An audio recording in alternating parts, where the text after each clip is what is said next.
Hello friends, ഇന്ന് ഉച്ചയ്ക്ക് ഡ്യൂട്ടിയൊക്കെ കഴിഞ്ഞ് ടയർഡായിട്ട് എന്ത് കഴിക്കുമെന്ന് ആലോചിച്ചിരുന്നപ്പം പെട്ടെന്നൊരു ടൊമാറ്റോ റൈസ് ഉണ്ടാക്കിയാലോ എന്ന് വിചാരിച്ചു. അതിനായിട്ട് ഞാനൊരു കുക്കർ എടുത്തു. അതിലേക്ക് 3 ടേബിൾ സ്പൂൺ ഗീ ഒഴിച്ചു, 3 ടേബിൾ സ്പൂൺ ഓയിൽ ഒഴിച്ചു. പിന്നെ അതിലേക്ക് ഞാൻ ആവശ്യത്തിന് മസാലക്കൂട്ട് ആഡ് ചെയ്തു, 1 ടേബിൾ സ്പൂൺ പെരുംജീരകം ആഡ് ചെയ്തു. എന്നിട്ട് നന്നായിട്ട് ഇളക്കി കൊടുത്തു. പിന്നെ അതിലേക്ക് ഞാൻ അരിഞ്ഞു വെച്ചിരുന്ന 2 സവാള ചേർത്തു. പിന്നെ അത് പെട്ടെന്ന് വാടാൻ വേണ്ടിയിട്ട് ലേശം ഉപ്പ് ചേർത്തു, ജിഞ്ചർ ഗാർലിക് പേസ്റ്റ് ചേർത്തു, നല്ലപോലെ ഇളക്കി കൊടുത്തു. പിന്നെ ഞാൻ നേരത്തെ മിക്സ് ചെയ്ത് വെച്ചിരുന്ന 4 തക്കാളി ചേർത്തു.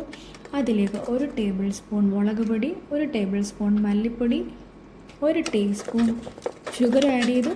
എന്നിട്ട് നല്ലപോലെ ഇളക്കി കൊടുത്തു ഞാൻ. പിന്നെ അതിലേക്ക് ഞാൻ കഴുകി വെച്ചിരുന്ന 2 കപ്പ് ബിരിയാണി അരി ചേർത്തു. പിന്നെ അതിലേക്ക് ഞാൻ ഗ്രീൻ പീസ് ചേർത്തു. എന്നിട്ട് ഞാൻ വീണ്ടും നല്ലപോലെ ഇളക്കി കൊടുത്തു. പിന്നെ അതിലേക്ക് ഞാൻ ലേശം മല്ലിയില ചേർത്തു. വീണ്ടും ഞാൻ നല്ലപോലെ ഇളക്കി കൊടുത്തു. പിന്നെ 2 കപ്പ് അരിയാണ് ഞാനെടുത്ത്, അതുകൊണ്ട് തന്നെ 4 കപ്പ് വെള്ളം ചേർത്തു. ആവശ്യത്തിന് ഉപ്പ് ചേർത്തു. ഞാൻ കുക്കർ അടച്ചു വെച്ചു. ഒരു 10 മിനിറ്റ് സ്ലോ കുക്ക് ചെയ്തതിന് ശേഷം ഞാൻ തുറന്ന് നോക്കി. ഗൈസ്, അടിപൊളിയായിരുന്നു കേട്ടോ, നല്ല ടേസ്റ്റ് ഉണ്ടായിരുന്നു. നിങ്ങളും ട്രൈ ചെയ്തു.